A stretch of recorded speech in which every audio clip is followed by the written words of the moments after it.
Hey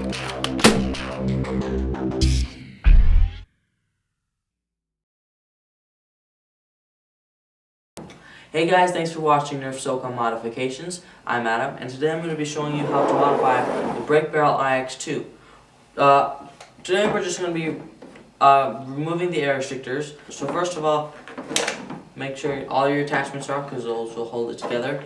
You do not want it to be cocked, and you can have this forward. I'm pretty sure you need to have it forward. So we're just removing, we're not removing all the screws for now, we're just removing what's holding on this top plastic piece here. Okay, so as I said earlier, we just want to remove the primary ones, which is not include the ones on this barrel, because we're just going to be removing this plastic piece for now. So, let's get started.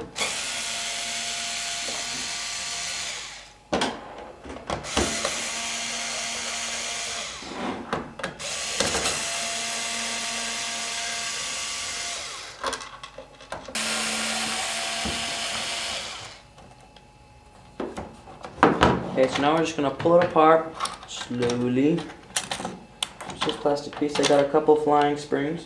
There we go. Now you see the main mechanisms of the gun, the two springs, which you could probably get better springs. I'm assuming Orange Modworks is going to come out with some of those. So I had a few flying springs, one flying screw in fact. So let's just see how this works. Let's take this out. This is where our air restrictor is going to be.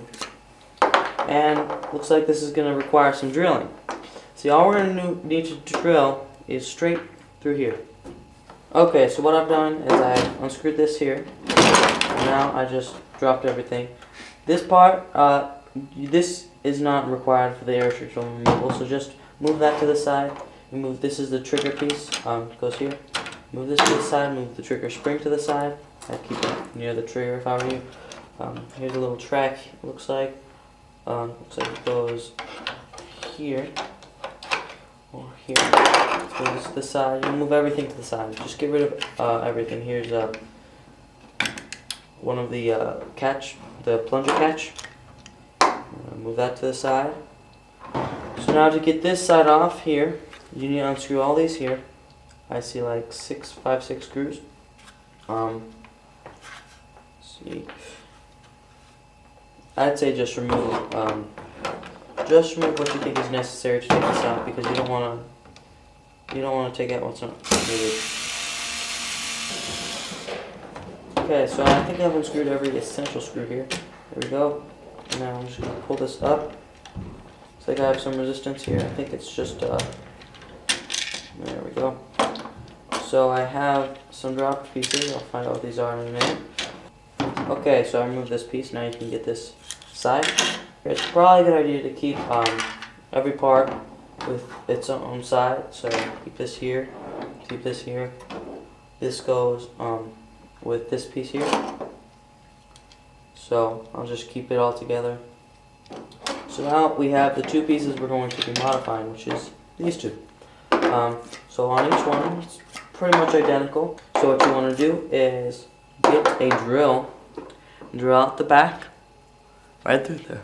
I now have my charged drill. I have 3 different drill bits. I have a 1/2 inch, a little bit smaller, and a little bit smaller than that. I don't have a 1/2 inch drill bit that's like this. I only have this flat one. I'm going to get one like this later. But what you want to do when you drill this is, a lot of people, and even I have said before, to drill and make it clear. And you can make it flush all the way through, but that will increase the chance of getting a dart stuck back into your plunger, which is very, very bad and very hard to undo, especially with this gun, since it's much harder to take apart than a CS rifle. So I would recommend, like I did with my long strike, not going all the way through, just going far enough so that it takes the air restrictor out, and the air restrictor will fall out. If you get further, it's not bad, but you just may have some issues, and you may have a dart flying back into the back of the plunger. Okay, so I'm just gonna start drilling, and I'm only gonna do one of these because we only have one barrel break. So I'm just going to modify one of them and compare unmodified with modified. And well, you should see the difference there. I'll modify the other one after the video.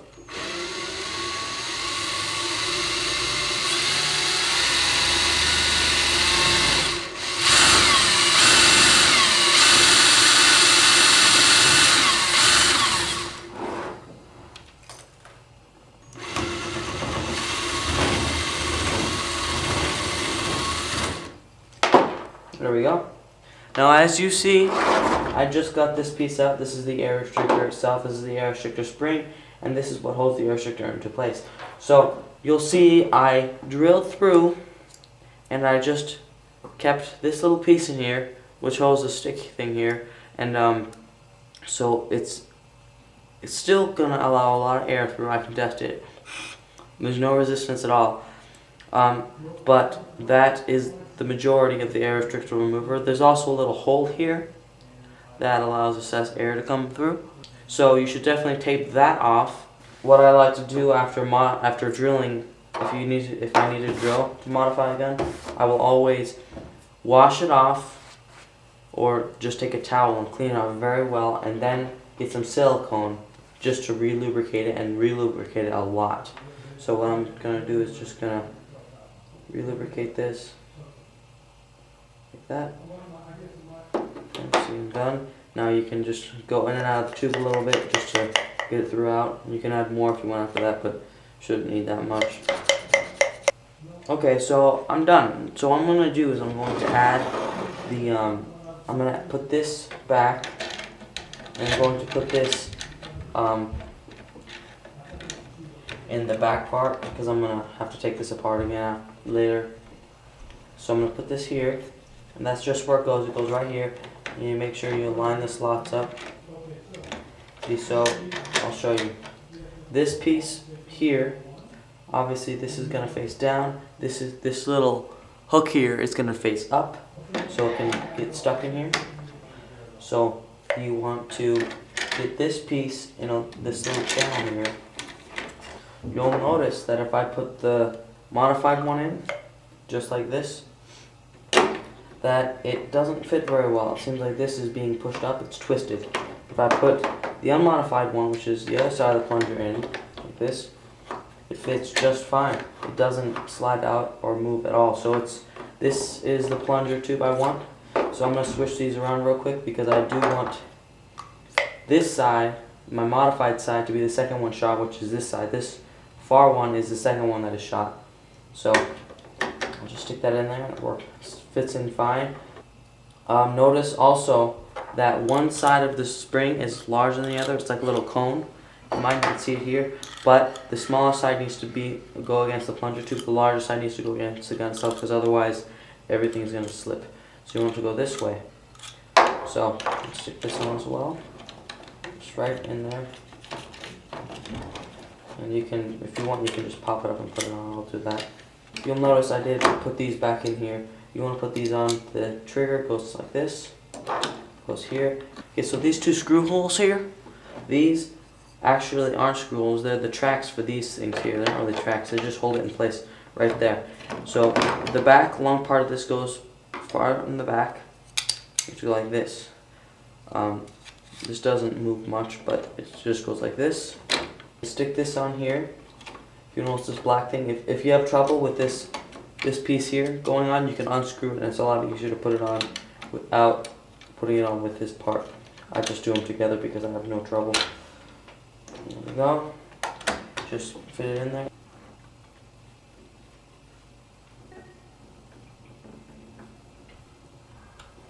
Okay, now I finished this part of the mod. I put all these screws in. Now, I'm pretty sure it's safe to say you can put this spring in here. This side goes up, and this goes down here. Just stick that in there like that. You're done. Now, you want this piece.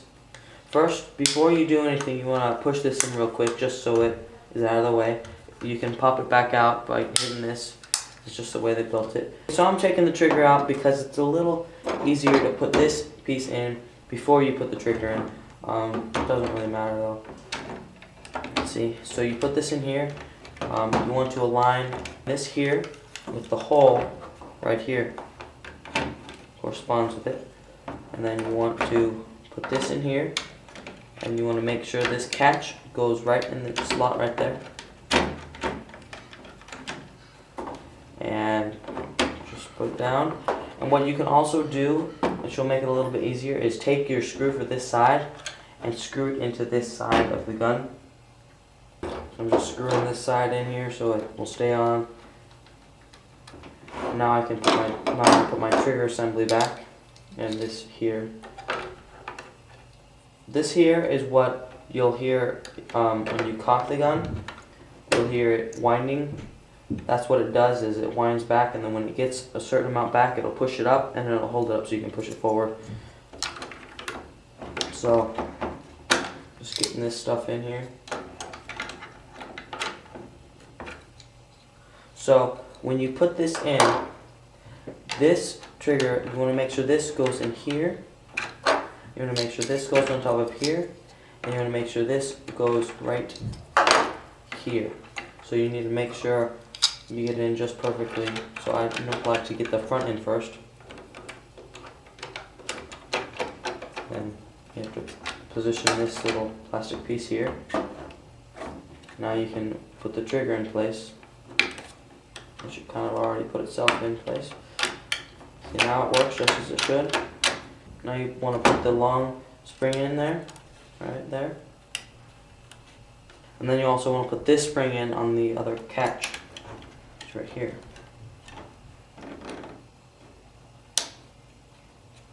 There you go. So now it's all together. I'm just going to test it out real quick. Looks like it does everything it's supposed to.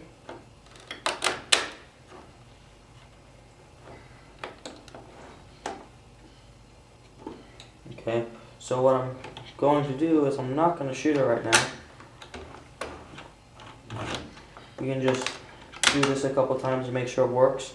You want to make sure you're going to be able to cock it. So press this down, pull it forward, and push down. And you'll feel it's going to cock it because you can see these moving forward.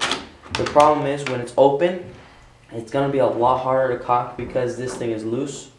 And it's not going to be able to push against this, so you want to just cock it afterwards. It's a little easier if you want to cock it when it's closed. So now we're just going to put this attachment catch in here, like this. Now we're going to put this back on. We're just going to stick this together here. Looks like it went together the first time. Trigger pulls. This works. So now I'm just going to screw it back together. Now you do want to note screw placement here because it is quite important. First, the really big one, as always, goes right here in the front on the brake barrel. That one's probably the easiest one to remember. There's another one that's pretty important. First, the two that are up here, they're normally, Nerf makes them the smaller ones, so there would be these two here. And this one here is going to be the shorter, thicker one, which is here. Okay, so I finished doing all the screws. Now it cocks just as normal, but you'll hear a difference on the second shot. Okay guys, after finishing the mod, I shot it about 10 times. So far I see maybe 5 to 10 foot difference for the better with the air restrictor removal. That's not as much as I expected, but it's still worth the modification if you have the gun. If you're buying it just to modify it, it's not worth that. It's not worth it. If you're buying a gun just to modify it, go for the long strike or the recon. It does have a shorter spring, it does have a shorter plunger tube, and obviously that's going to make it a weaker gun. It was already a weaker gun before we modified it. So now I guess I'll show you the shooting. Okay guys, now I'm testing the modified barrel brake IX-2. So first I'm going to be shooting the modified darts. They're going to be orange with blue tips. Unmodified darts are going to be green with green tips. And the unmodified is going to shoot first, and then the modified is going to shoot afterwards. We have 2 tapes lined up. It's about, let's see, about maybe 40 feet. we're not going to get that far, but you'll notice when I shoot, because we're doing it over hard floor, it's going to bounce. So you just watch where it hits.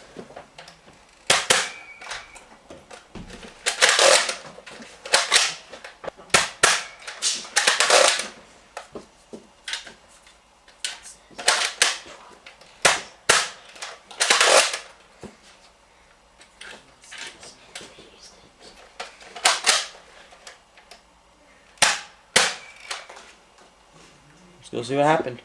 I don't know if you guys saw, but most of them hit around the 25-foot marker. We had the unmodified ones hitting around 22 to 24 feet. We had the modified ones hitting maybe 28 feet. But you see they're all over here in this corner back here just because they all bounced. But I did see the modified version gives us an effective range of, I'd say, 5 feet more than unmodified. So I'd say the mod is definitely worth it for this gun, because 5 feet can be the difference between winning and losing. Thanks for watching Nerf Socom Modifications for the Barrel Break IX-2.